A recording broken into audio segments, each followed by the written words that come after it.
High friends welcome back to my channel welcome back to my new blog.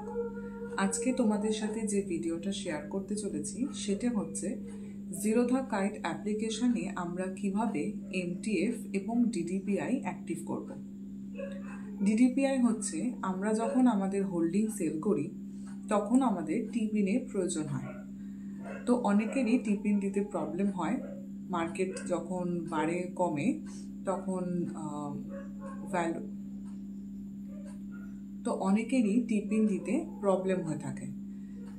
সেই জন্য জিরোধাতে এখন নতুন ডিডিপিআই বলে একটা অপশান এসেছে, যার মাধ্যমে আমরা যেরকমভাবে নর্মালি বাই করতে পারি সেরকমভাবে একটা ক্লিকেই আমরা সেল করতে পারবো, আমাদের আর কোনো টিপিনের প্রয়োজন হবে না।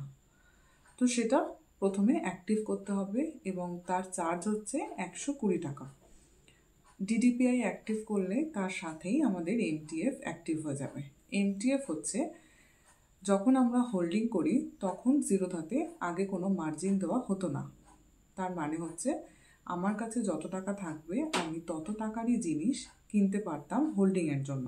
কিন্তু এখন যাদের এমটিএফ অ্যাক্টিভ হয়ে যাচ্ছে তারা 5 টাইম পর্যন্ত মার্জিন পাবে তোমরা জিরোধার তরফ থেকে।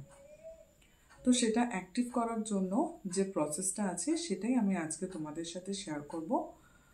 তো যারা যারা আমার চ্যানেলে নতুন আছো তারা অবশ্যই আমার চ্যানেলটাকে সাবস্ক্রাইব করে দিও এবং যদি তোমাদের ভালো লাগে ভিডিওটা তাহলে লাইক এবং শেয়ার করতেও ভুলো না। তো চলো আগে ভিডিও শুরু করা যাক। প্রথমে কাইট অ্যাপ্লিকেশনটা ওপেন করে নিলাম। ওপেন করার পর একদম শেষে যেখানে আমার ক্লায়েন্ট আইডি দেখা যাচ্ছে সেখানে ক্লিক করব। করার পর প্রোফাইলে যাব, তারপর ম্যানেজ অ্যাকাউন্ট,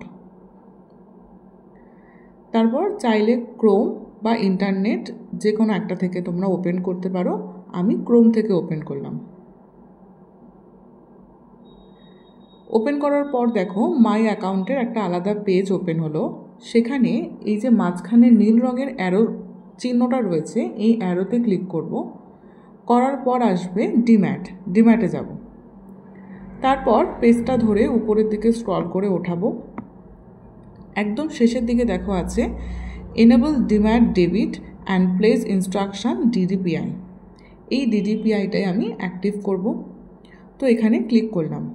করার পর একটা বক্স আসবে ক্লিক করার জন্য, মানে আমার পারমিশন চাইবে, তারপর কন্টিনিউ করতে হবে।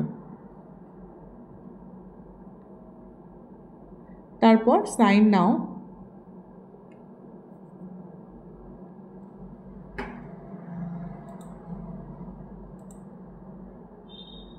এখানে ইসাইন ইউজিং আধার নাম্বার, মানে আমার আধার কার্ডের নাম্বারটা দিয়ে এখানে আমাকে ইসাইন করতে হবে। তো আমি এখানে আমার আধার কার্ড নাম্বারটা দিয়ে দিচ্ছি। তারপর দেখো I agree to the above term and condition, এই বক্সে ক্লিক করতে হবে। তারপর সেন্ড ওটিপি বা গেট ওটিপি করলে একটা ওটিপি আসবে আধার রেজিস্টার নাম্বারে, দিয়ে আমি ভেরিফাই ওটিপি করলাম।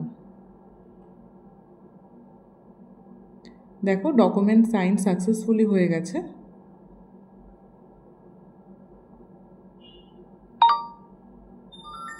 তারপর আসলো your DDPI request has been submitted. তো এভাবেই আমাকে ডিডিপিআইটা অ্যাক্টিভ করতে হবে। তারপর দেখো পেজটা আমি উপরের দিকে তুলে তোমাদের দেখিয়ে দিচ্ছি। নিচে রয়েছে ডিডিপিআই রিকোয়েস্ট, আজকের ডেট এবং স্ট্যাটাস রয়েছে প্রসেসিং। তো এটা একদিনের মধ্যে, মানে 24 থেকে 48 ঘন্টার মধ্যে আমার অ্যাক্টিভ হয়ে যাবে। তো আশা করি সকলেই তোমরা বুঝতে পেরেছো। যদি তাও কারোর কোনো ডাউট থাকে বা কোনো কোশ্চেন থাকে তাহলে অবশ্যই আমাকে কমেন্ট করে জিজ্ঞেস করতে পারো। তাহলে আজকের মতো ভিডিওটা আমি এখানেই শেষ করছি। দেখা হবে আবার তোমাদের সাথে নতুন কোনো ভিডিওতে।